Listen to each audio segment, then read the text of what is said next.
এটা বস্তু হয় সত্যৰ পথ কিছু কঠিন সংবাদ মাধ্যমৰ কণ্ঠ ৰোধ কৰাৰ এক চেষ্টা ওয়াকফৰ যিখিনি সম্পত্তি আছে সেই সম্পত্তিৰ ওপৰত ভাৰতৰ সংখ্যালঘু জনসাধাৰণৰ অধিকাৰ মোৰ ঘৰ আছে মোৰ ঘৰত এটা অট্টালিকা আছে তো আজি মোৰ লগত আছে আপোনালোক সকলোৰে সুপৰিচিত দিলৱাৰ হুছেইন মজুমদাৰ যিগৰাকী দিলৱাৰ হুছেইন মজুমদাৰৰ পৰা আজিৰ পৰা কিছুদিন আগত গোটেই অসমত এক প্ৰকাৰ তোৰপাল লগাইছে গোটেই অসমৰ বৌদ্ধিক সমাজ লগতে আমাৰ ৰিপৰ্টাৰ সমাজ ওলাই আহিছিল ৰাজপথত সকলোৱে প্ৰতিবাদ কৰিছিল তেখেতৰ লগত হোৱা অন্যায়ৰ বিৰুদ্ধে আজি তেখেতক আমবাৰীত পাই আমি যথেষ্ট সুখী অনুভৱ কৰিছোঁ আমি যথেষ্ট নিজকে সৌভাগ্যৱান বুলি ভাবিছোঁ দিলৱাৰ কেনেকুৱা লাগিছে আমবাৰীত আহি খুব ভাল লাগিছে মই আমবাৰীত আজি আহিছোঁ কাৰণ কি আমবাৰী অঞ্চলৰ পৰা মই এইটো অঞ্চলৰ ল'ৰা এইখন জিলাৰ ল'ৰা মই আৰু প্ৰথমতে মোৰ ঘৰখনত মই আহিবই লাগিব গোটেই ঘটনাটো সংঘটিত হ'ল সকলোৱে গম পাইছে তাৰপিছত মই ভাবিছোঁ এইটো অঞ্চলৰ পৰা ইমান মোক সকলোৱে মোৰ কাৰণে দোৱা কৰিছে সকলোৱে মোৰ কাৰণে আশীৰ্বাদ কৰিছে সকলোৱে মোক শুভেচ্ছা জনাইছে লগতে সকলোৱে মোক সমৰ্থন দিছে আৰু যাৰ বাবে মই এতিয়া আছোঁ ধুনীয়াকৈ কাম কৰিব পাৰিছোঁ যিখিনি ঘটনা ঘটিল তাৰ পাছতো মই নিজৰ কাম অব্যাহত ৰাখিছোঁ ভৱিষ্যতেও একেধৰণে মোৰ কামখিনি অব্যাহত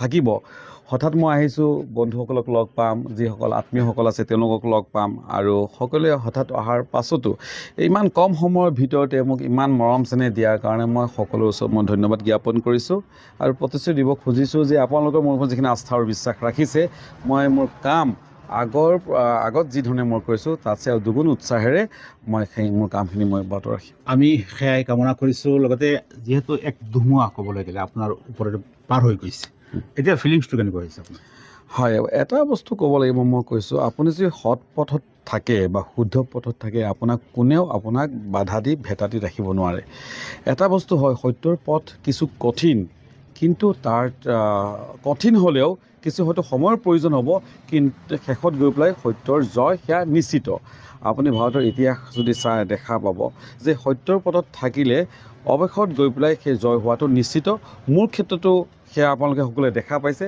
মোক বিভিন্ন ধৰণে মোক ট্ৰেপ কৰি মোক ফচাবৰ কাৰণে চেষ্টা কৰা হৈছিল কিন্তু মই সত্যৰ পথত আছিলোঁ ৰাইজৰ কাৰণে মই সদায় মাত মাতি আছিলোঁ কেতিয়াও কোনো কাৰণে কোনো চৰকাৰী পক্ষৰ পৰা কোনো সা সুবিধা গ্ৰহণ কৰি মোৰ নিজৰ স্বাৰ্থ আদায় কৰাৰ চেষ্টা মই কেতিয়াও কৰা নাছিলোঁ সাংবাদিকতা মোৰ পেশ্যন হয় সাংবাদিকতাৰ মই কৰি ভাল পাওঁ ৰাইজৰ কাৰণে কৰি আছোঁ সাংবাদিকতা ৰাইজৰ কাৰণে কৰি যাম আৰু এই ক্ষেত্ৰত আপোনালোকে দেখা পাইছে যে কিছু অসুবিধাৰ সন্মুখীন হ'ব লগা হয় আপুনি যদি সঁচা কথা আজিৰ পৰিৱেশত যদি উত্থাপন কৰিব খোজে কিন্তু তাৰ পাছতো আমি কৰি আছোঁ আৰু কৰি গৈ থাকিম যিমানে বাধা নাহক কিয় সেই বাধাখিনি ৰাইজে এই ধৰণে যদি সমৰ্থন ৰাইজৰ থাকে তেতিয়াহ'লে কোনো বাধাই আমাক বাধা দি ৰাখিব নোৱাৰে আমি আপোনাৰ এই সংগ্ৰাম অব্যাহত থাকক কাৰণ বহু এনে বিষয় আছে বেলেগে উত্থাপন কৰিব নোৱাৰে কিন্তু আপুনি সাহস কৰি সেইখিনি ৰাইজৰ আগত লৈ আহিছে হয় এই যে সমগ্ৰ যি বিষয়টো আপোনাৰ ঘটি গ'ল এই বিষয়টো আপুনি কোনটো এংগলৰ পৰা চায় বা মই বুজি পাইছোঁ আপোনাৰ প্ৰশ্নটো সমগ্ৰ বিষয়টো এইটো এংগলৰ পৰা মই চাওঁ যে সংবাদ মাধ্যমৰ কণ্ঠ ৰোধ কৰাৰ এক চেষ্টা দিলৱাৰ হুছেইন মজুমদাৰ একমাত্ৰ টাৰ্গেট নহয় দিলৱাৰ হুছেইন মজুমদাৰক লক্ষ্য কৰি লৈ সকলো সাংবাদিকক এক প্ৰকাৰ যেন বুজাব খোজা হৈছে যে আপোনালোকে মোৰ বিৰুদ্ধে আপোনালোকে আমাৰ বিৰুদ্ধে আমাৰ যিবোৰ দুৰ্নীতি হৈছে সেইবোৰৰ বিৰুদ্ধে আপোনালোকে মাত নামাতিব আপোনালোকে যদি মাত মাতে তেতিয়াহ'লে সকলো ক্ষেত্ৰত এনেধৰণৰ হ'ব পাৰে গতিকে মই ভাবোঁ কি ভয় দেখুৱাবৰ কাৰণে চেষ্টা কৰা হৈছিল হয়তো এই ক্ষেত্ৰত বহুতে ভয় খাবও পাৰে কিন্তু তেওঁ সফল নহ'ল এই বিষয়টো সফল নহ'ল কাৰণ কি অসমৰ ৰাইজে দেখা পাইছে ৰাজ্যৰ প্ৰতিটো প্ৰান্তৰ পৰা সকলো ওলাই আহিছে বৌদ্ধিক সমাজ ওলাই আহিছে সাংবাদিক সমাজ ওলাই আহিছে শিল্পী সমাজ ওলাই আহিছে দল সংগঠন ওলাই আহিছে গতিকে এই ক্ষেত্ৰত এই সফল নহ'ল আৰু এটা বস্তুৰ প্ৰমাণ হ'ল যে সাংবাদিকসকলৰ মনতো এক ক্ষোভ আছে সাংবাদিকসকলেও নিজৰ যিখিনি দায়িত্ব কৰ্তব্য সেয়া পালন কৰিব খোজে আৰু দেখা পোৱা যায় যে যদি বেছি হেঁচা প্ৰদান কৰা হয় কেতিয়াবা সেইটো এক প্ৰকাৰ বিস্ফোৰণ হোৱাৰো এক সম্ভাৱনা থাকে এইটোকে প্ৰমাণ জল পথ হৈ গ'ল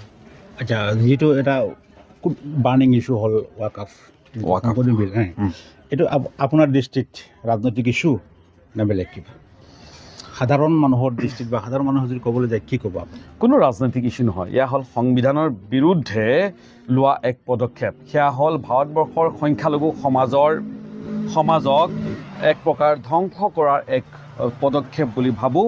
কাৰণ কি এই ৱাকফ বিল এয়া হ'ল এই ৱাকফৰ যিখিনি সম্পত্তি আছে সেই সম্পত্তিৰ ওপৰত ভাৰতৰ সংখ্যালঘু জনসাধাৰণৰ অধিকাৰ, আৰু সেই অধিকাৰৰ পৰা সম্পূৰ্ণৰূপে বঞ্চিত কৰাৰ চেষ্টা কৰা হৈছে। ৱাকফক লৈ পেলাই যেতিয়া প্ৰতিবাদ হয়, মোৰ মনত পৰে ক'লা কৃষি আইন 3খনৰ কথা। ক'লাত যি কৃষি আইন 3খন আছিল, কি কোৱা হৈছিল? কৃষকৰ স্বাৰ্থৰ বাবে সেই আইনখন প্ৰণয়ন কৰা বুলি কোৱা হৈছিল, সেই আইনকেইখন অনা বুলি কোৱা হৈছিল। কিন্তু য'ত কৃষকেই বিচৰা নাই সেই আইনকেইখন, গতিকে সেই আইনকেইখন কিবা যুক্তি আছিল জানো? অৱশেষত বাধ্য হ'ল চৰকাৰে এই আইনখন উভতাই ল'বৰ কাৰণে বাধ্য হ'ল। ৱাকফৰ ক্ষেত্ৰতো একেটাই, কোনো সংখ্যালঘু দল, সংগঠন, ব্যক্তিয়ে মই যিসকল তেওঁলোকৰ লগত মিলি আছে সেইসকলৰ কথা মই ক'ব নাযাওঁ, কিন্তু কোনো সংখ্যালঘু দল, সংগঠন, ব্যক্তিয়ে ৱাকফ এই আইনখন সমৰ্থন কৰিব নোৱাৰে। উচ্চতম ন্যায়ালয়ৰ মজিয়াত সেই বিষয়টো গৈছে। সকলোৱে আশা কৰিছে যে উচ্চতম ন্যায়ালয়ৰ পৰা এক ন্যায় পোৱা যাব বুলি আশা কৰা হৈছে, আৰু ৰাজপথত আপোনালোকে দেখা পাইছে সমগ্ৰ দেশতে সেই প্ৰতিবাদ অব্যাহত ৰাখিছে। মই ভাবোঁ চৰকাৰে দেশৰ 18% সংখ্যালঘু, ৰাজ্যৰ 40% সংখ্যালঘুৰ যি তেওঁলোকৰ যি কণ্ঠ, তাৰ প্ৰতি গুৰুত্ব দিয়া উচিত। কাৰণ কি ভাৰতবৰ্ষৰ স্বাধীনতাৰ পৰা আৰম্ভ কৰি এই মুহূৰ্তলৈকে গোটেই ভাৰতবৰ্ষ গঠন কৰাৰ ক্ষেত্ৰত সংখ্যালঘুসকলৰ অৱদান আপোনালোকে যিমান আপোনালোকে নকয় কিয় অপৰিসীম অৱদান আছে, স্বাধীনতাৰ ক্ষেত্ৰত দেখা পাইছে আপোনালোকে। গতিকে সংখ্যালঘুসকলৰ অধিকাৰ সুৰক্ষা কৰাৰ স্বাৰ্থত চৰকাৰে ভূমিকা ল'ব লাগে, আৰু তাক বঞ্চিত কৰা কোনো পধ্যেই মুঠেও গ্ৰহণযোগ্য হ'ব নোৱাৰে। দেখা গৈছে মুখ্যমন্ত্ৰীয়ে বাৰে বাৰে আপোনাৰ টাৰ্গেট কৰিছে বা আপোনাৰ সম্পত্তিক লৈ ৰাজহুৱাভাৱে মন্তব্য কৰিছে। হয়, সঁচাকৈ দিলৱাৰ হুছেইন মজুমদাৰ ইমান সম্পত্তি আছে নেকি? যদি মুখ্যমন্ত্ৰী তদন্ত কৰিছে দেই, সকলো যিমান শক্তি আছে সিমান শক্তিৰে তদন্ত কৰিছে। গতিকে প্ৰথম যিখিনি কথাবোৰ তেখেতবোৰ ওলাইছিল তেনেকুৱা ধৰণৰতো একো নাই। কিন্তু তাৰ পাছতো হয়, মোৰ ঘৰ আছে, মোৰ ঘৰত এটা অট্টালিকা আছে, কিন্তু মই বনোৱা নেকি সেই অট্টালিকা? সাংবাদিকতা কৰিবলৈ বনোৱা নেকি? নহয়, পৈতৃক সম্পত্তি সেয়া অট্টালিকা এটা আছে। মোৰ 2খন গাড়ী আছে, মোৰ 2গৰাকী কন্যাৰ নামত মোৰ 2খনকৈ গাড়ী আছে। কাৰণ কি আমাৰতো অনিশ্চিত ভৱিষ্যত, কাইলৈ যদি মোৰ মৃত্যু হয়, মোৰ ছোৱালী দুজনী যাতে পঢ়াৰ খৰচখিনি ওলায়। কাৰণ মইতো কোনো চৰকাৰী আঁচনি ল'বৰ কাৰণে কেতিয়াও ক'ব নোৱাৰোঁ। কোনোবাই যদি আবেদন পত্ৰ আছে ক'ৰবাত দেখুৱাই লওক যে মই কাৰোবাৰ চৰকাৰী আঁচনি বিচাৰিবলৈ গৈছোঁ বা কোনো চৰকাৰী আঁচনিসমূহ সুবিধা লৈছোঁ। গতিকে যি হিতাধিকাৰীৰ লিষ্ট চৰকাৰৰ একাংশ মানুহৰ হাতত থাকে, সেই হিতাধিকাৰী মই নহয়, আৰু সেই হিতাধিকাৰী মই কেতিয়াও হ'ব নোখোজোঁ। গতিকে সেই আঁচনিত মই অন্তৰ্ভুক্ত হ'বও নোখোজোঁ, আৰু সেই আঁচনি দিলেও মই গ্ৰহণ নকৰোঁ। গতিকে মই ভাবোঁ কি প্ৰতিগৰাকী সাংবাদিক আৰ্থিকভাৱে স্বাৱলম্বী হ'ব লাগে, কিছু পৰিমাণে হ'লেও স্বাৱলম্বী হ'ব লাগে। আৰু আৰ্থিকভাৱে যদি আপুনি স্বাৱলম্বী হ'ব পাৰে, তেতিয়াহ'লে কিন্তু আপুনি আপোনাৰ যি কণ্ঠ, আপোনাৰ যি কামখিনি সেয়া আপুনি ভালকৈ কৰিব পাৰিব। আপোনাৰ টকাৰ প্ৰতি আপোনাৰ বৰ বেছি আপোনাৰ চিন্তা কৰিব নালাগিব যে মোৰ ঘৰখন কেনেকুৱা চলিব। কাৰণ কি আপোনাৰ এটা আয় আছে, আপুনি কৰিব পাৰিব। আপোনাৰ যি পেশ্যন, আপোনাৰ যি বৃত্তি, সেয়া আপোনালোকে ভালকৈ পালন কৰিব পাৰিব বুলি মই ভাবোঁ। আৰু দ্বিতীয় কথাটো হ'ল কি, দীৰ্ঘদিনৰ পৰা এই সাংবাদিকতাত আছোঁ, গতিকে মই ভাবোঁ যে ভাল দৰমহা এটাও আমাক দিয়ে, আৰু সেই দৰমহাৰে আমি ভালকৈ চলি আছোঁ। আৰু এই ক্ষেত্ৰত যদি কিবা যদি দুৰ্নীতি আছে, যদি অন্যায় আছে, চৰকাৰৰ গোটেই প্ৰশাসন চৰকাৰৰ হাতত, গোটেই এজেঞ্চি চৰকাৰৰ হাতত, চৰকাৰে হেৰি কৰিব লাগে, তদন্ত কৰিব লাগে। আৰু মই সদায়তো তদন্তক মই আহ্বান জনাইছোঁ। যিহেতু বৰ্তমান বিজেপি চৰকাৰে বিভিন্ন ধৰণৰ পদক্ষেপ লৈছে, বিভিন্ন আঁচনি দিছে, ইয়াৰ পিছতো দেখা গৈছে তেওঁলোক কিবা এটা ভয় আছে। সংবাদ মাধ্যমক যদি কণ্ঠৰোধ কৰিব বুজা যায় তেওঁলোক কিবা এটা ভয় আছে। বিজেপিৰ প্ৰতি জনমত উল্টা হৈছে নেকি আপোনাৰ দৃষ্টিত? যেতিয়া বহুত বেছি অন্যায় অবিচাৰ হৈ যায়, তেতিয়াহ'লে নিশ্চয়কৈ জনমত এনেকুৱা এটা গঢ় লৈ উঠে। তৰুণ গগৈ চৰকাৰৰ শেষৰ ফালে আমি দেখা পাইছোঁ যে এই ধৰণে বিভিন্ন ধৰণৰ অন্যায় অবিচাৰ আৰম্ভ হৈছিল, বিভিন্ন ধৰণৰ অভিযোগ উত্থাপন হৈছিল। সেই সময়তো আমাৰ কণ্ঠ আমি যিমান পাৰোঁ সেই যিবোৰ অন্যায় অবিচাৰ বা যিবোৰ দুৰ্নীতি হৈছিল, যিবোৰ চিণ্ডিকেট অভিযোগ আছিল, যিবোৰ বিসম্বাদ আছিল, সেইবোৰক লৈ পেলাই আমি বাতৰি সম্প্ৰচাৰ কৰিছিলোঁ। কিন্তু সেই সময়ত অৱশ্যে আমাৰ ওপৰত এনেকুৱা ডাইৰেক্টলি এটেক হোৱা নাছিল এই ধৰণে। কিন্তু এতিয়া দেখা পোৱা গৈছে যে এতিয়া কোনো অন্যায় অবিচাৰ বিৰুদ্ধে, দুৰ্নীতিৰ বিৰুদ্ধে মাত মাতিলে এতিয়া এনেধৰণে আক্ৰমণৰ বলি হ'ব লগা হয় বুলি মই যিহেতু নিজৰ ক্ষেত্ৰত হৈছে মই ভাবিবলৈ বাধ্য হৈছোঁ। গতিকে আমাৰতো ব্যক্তিগতভাৱে কাৰো লগত আমাৰ কোনো ধৰণৰ একো শত্ৰুতা নাই। আমাৰ কথাটো হ'ল আমি ৰাইজৰ পক্ষত আছোঁ আৰু ৰাইজক যিধৰণে অন্ধকাৰত ৰখা হয়, গতিকে ৰাইজক সঁচা তথ্যটো ৰাইজৰ সন্মুখত দাঙি ধৰাই আমাৰ কাম আৰু সেইখিনি কাম কৰি আছোঁ। আৰু মই ভাবোঁ আৰু সেইখিনিত কোনেও হেৰি কৰাটো উচিত নহয়, চৰকাৰে তাতে হকাবতা কৰাটো উচিত কাম নহয় বুলি ভাবোঁ মই।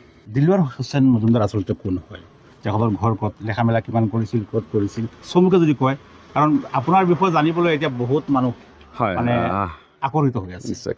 নিশ্চয়কৈ হয়, মই মোৰ হাইস্কুল শিক্ষান্ত পৰীক্ষাত মই উত্তীৰ্ণ হৈছোঁ জাতীয় বিদ্যালয় হোজাইৰ পৰা। উচ্চতৰ মাধ্যমিক অৰ্থাৎ হায়াৰ ছেকেণ্ডেৰী মই হোজাই কলেজৰ পৰা উত্তীৰ্ণ হৈছোঁ। তাৰপাছত মই গুৱাহাটী কটন কলেজৰ পৰা মই মোৰ স্নাতক ডিগ্ৰী মই লাভ কৰিছোঁ। কটন কলেজৰ পাছত মই সাংবাদিকতাৰ ডিপ্ল'মা মই গ্ৰহণ কৰিছোঁ, কটন কলেজৰ পৰা মই গ্ৰহণ কৰিছোঁ। তাৰপাছত মই মোৰ সাংবাদিকতাত স্নাতকোত্তৰ অৰ্থাৎ MCJ master of communication journalism মই গুৱাহাটী ইউনিভাৰ্চিটিৰ পৰা মই কৰিছোঁ, আইডিয়েলৰ পৰা মই কৰিছোঁ। তাৰপাছত মই ৰেগুলাৰলি মই কৰিছোঁ BRM গভৰ্ণমেণ্ট বিশ্বনাথ মেধি চৰকাৰী আইন মহাবিদ্যালয়ৰ পৰা মই ল কৰিছোঁ। গতিকে পঢ়া শুনা মই সেইখিনিলৈ কৰিছোঁ। তাৰ পৰৱৰ্তী সময়তো মই LLM কৰিম বুলি ভাবিছিলোঁ, কিন্তু বহু ধৰণৰ দায়িত্ব বাঢ়ি যোৱাৰ কাৰণে সেইখিনি মই আগবাঢ়ি নগ'লোঁ। আৰু গতিকে পঢ়া শুনা সিমানখিনিয়ে কৰিছোঁ বুলি মই সেইখিনিয়ে কৰিছোঁ। যেতিয়া আপোনাৰ লগত এই সমস্যাটো হৈছিল আজিৰ পৰা কিছুদিন আগত, যথেষ্ট মানুহে আপোনাৰ প্ৰতি সমৰ্থন দেখুৱাইছে বা আবেগিক হৈ গৈছে। আমিও চাইছোঁ, বহুতে চাইছে বা কণ্টিনিউ মোবাইল আপডেট লৈ আহিছিল, কি হৈছে আপোনাৰ, কি হৈছে, তেওঁলোকৰ প্ৰতি কি ক'ব? মই ইতিমধ্যে মই যিমান কৃতজ্ঞতা স্বীকাৰ কৰোঁ সিমানেই কম হ'ব, কাৰণ কি মোৰ প্ৰতি দেখুওৱা আস্থা বিশ্বাস, মই যিটো চেনেলত কাম কৰোঁ দি ক্ৰছ কাৰেণ্টৰ প্ৰতি দেখুওৱা আস্থা বিশ্বাস, এইখিনিত মই সদায় সৰুগত কৰি মই কামখিনি কৰি যাম। আৰু ৰাজ্যৰ প্ৰতিগৰাকী লোকক, সচেতন ব্যক্তিক, দল সংগঠনক আৰু মোৰ বন্ধু বান্ধৱী আৰু মোৰ শুভাকাংক্ষীসকলক মই ধন্যবাদ জ্ঞাপন কৰিছোঁ। আপোনালোকে মোৰ কাৰণে মাত মাতিছে, আপোনালোকে ছ'চিয়েল মিডিয়াত মোৰ কাৰণে লিখিছে, ৰাজপথত ওলাই আহিছে। মোৰ লগৰ যিসকল সাংবাদিক আছে সকলো ৰাজ্যৰ বিভিন্ন প্ৰান্তৰ পৰা তেওঁলোক ওলাই আহিছে, মোৰ কাৰণে মাত মাতিছে। এনে এক জটিল পৰিৱেশত মোৰ কাৰণে ওলাই আহি ফেচবুকতো যেনিবা মোৰ কাৰণে দুষাৰ লিখা কথাটো এইটো আজিৰ সময়ত কম ডাঙৰ কথা নহয়। যি সময়ত ফেচবুকত এষাৰ লিখিলে বিভিন্ন সময়ত গ্ৰেপ্তাৰ হোৱাৰ অভিযোগ উত্থাপন হৈছে। কোনোবাই কবিতা লিখিলে গ্ৰেপ্তাৰ কৰি দিয়া হয়, কোনোবাই ফেচবুকত দুটা শাৰী লিখিলে গ্ৰেপ্তাৰ কৰি দিয়া হয়। তেনে এটা পৰিৱেশৰ মাজত অসমৰ বিভিন্ন প্ৰান্তৰ পৰা, কেৱল অসম বুলি ক'লেও ভুল হ'ব, দেশৰ বিভিন্ন প্ৰান্তৰ পৰা ইভেন আন্তঃৰাষ্ট্ৰীয় পৰ্যায়তো সেই মুভমেণ্ট গৈছে, আন্দোলন হৈছে। গতিকে তেনে ক্ষেত্ৰত যোনে পৃথিৱীৰ যিকোনো ঠাইৰ পৰাই মোক এইখিনি সমৰ্থন কৰিছে, সকলোকে মই আন্তৰিকভাৱে ধন্যবাদ জ্ঞাপন কৰিছোঁ। আৰু বিশেষকৈ আপোনালোক সকলোকে ধন্যবাদ জ্ঞাপন কৰিছোঁ, আপোনালোকে ইমান দেহে কেহে মোৰ কাৰণে যুঁজ দিয়াৰ কাৰণে। অ'কে, ধন্যবাদ দিলৱাৰ দা। নেক্সট কেতিয়াবা বহিম আমি, নিশ্চয়কৈ ভালকৈ বহিম, কেতিয়াবা পাইছোঁ, ভাল লাগিল। আৰু আপোনাৰ মতামতখিনি নিশ্চয় ৰাইজে ভাল পাব। আৰু যিসকল ৰাইজে দিলৱাৰ দাক দেখা নাই, আমবাৰীত আহি গৈছে তেখেত, আমি আপোনালোকৰ বাবে এই বিশেষ সাক্ষাৎটো উপস্থাপন কৰিছোঁ। যদি ভাল লাগে লাইক, শ্বেয়াৰ, কমেণ্ট কৰি দিব আৰু তেখেতৰ বাবে সকলোৱে দোৱা কৰিব। Thank you so' much, thank U.